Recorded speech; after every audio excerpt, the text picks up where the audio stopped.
महादेव मंदिराच्या दर्शनाला जाताना आम्ही एका बोटीमधून नर्मदा नदी प्रदर्शन करताना ओंकारेश्वर महादेव मंदिर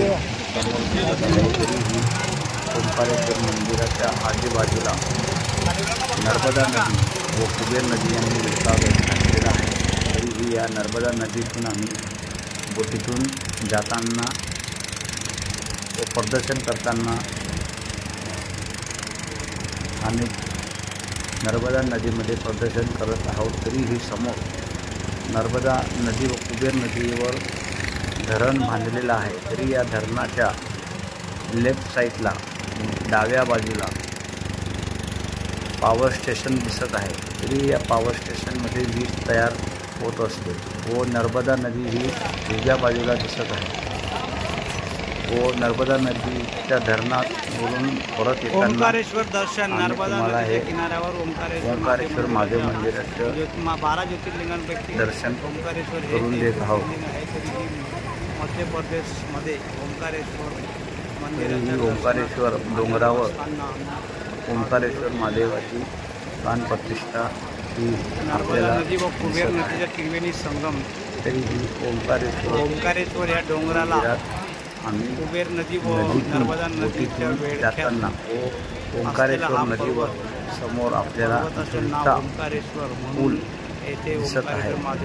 पायी येणाऱ्या यात्रेकरूंसाठी हा झुलता पूल या ओंकारेश्वर मंदिर मध्य प्रदेश सरकारने बांधलेला आहे ओळखले जाते। तरीही बाकी येणारे यात्रेकरू हे बोटीने प्रवास करत असतात व हा झुलता पूल मध्य प्रदेश सरकारने बनवलेला आहे। तरीही पायी जाणाऱ्या यात्रेकरूंसाठी हा पूल डायरेक्ट मंदिरापर्यंत त्यांना नेऊन सोडत असतो। नदीतून आम्ही जाताना या झुलता पूलच्या घालून बोटीने आम्ही जात असताना आम्हाला हा झुलता पूल समोर दिसत होता। तर या झुलता पूल पास करून आम्ही नर्मदा नदीला प्रदर्शन करून ओंकारेश्वर महादेवाच्या मंदिरापर्यंत पोचत होतो। तरी या नदीच्या किनाऱ्यावर मोठमोठे घाट व स्वच्छ असं निर्मळ नर्मदा नदीचे पाणी व दोघो किनाऱ्यावर नर्मदा नदीचे घाट असल्या कारणाने व मंदिर असं सुशोभित व नदीच्या किनाऱ्यावर वसलेले होते। तरीही ओंकारेश्वर महादेव मंदिराचा हा देखावा आम्ही तुम्हाला दाखवण्याचा प्रयत्न करत आहोत। तरीही आम्ही ओंकारेश्वर मंदिर तुम्हाला समोर दाखवत आहोत व समोर झुलता ब्रिज आपल्याला आम्ही दाखवण्याचा प्रयत्न करत आहोत।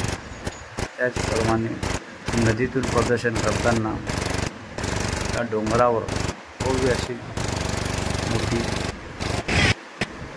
मूर्ती आम्ही तुम्हाला दाखवण्याचा प्रयत्न करत आहोत। ही मूर्ती खूप जुन्या काळापासून त्यानंतर आम्ही दर्शन रांगेतून ओंकारेश्वर यांच्या गर्भाशयात जात असताना आम्ही तुम्हाला दर्शनाच्या रांगेतून तुम्हाला हा गर्भाशय व आतील भाग मंदिराचा दाखवण्याचा आम्ही प्रयत्न करत आहोत। या गर्भाशयात हजारोच्या संख्येने यात्रेकरू व श्रद्धाळू भाविक मोठ्या संख्येने येताना व आपलं ओंकारेश्वर यांचं दर्शन घेताना दिसत होते। तरीही लाईनीत मोठमोठ्याने भाविक महादेवाचे जयघोष करताना आपल्याला महिला व पुरुष तरुण वृद्ध सगळे भाविक आपल्याला या गर्भाशयातून दर्शनाला जाताना व दर्शनाला रांगेतून शांतपणे दर्शन घेताना व आपल्या परतीच्या प्रवासाला जाताना आपल्याला आम्ही दाखवण्याचा प्रयत्न करतो। तरीही आम्ही ओंकारेश्वरचे हे पौराणिक व 12 ज्योतिर्लिंगांपैकी एक ज्योतिर्लिंग दाखवण्याचा छोटासा हा प्रयत्न केलेला आहे।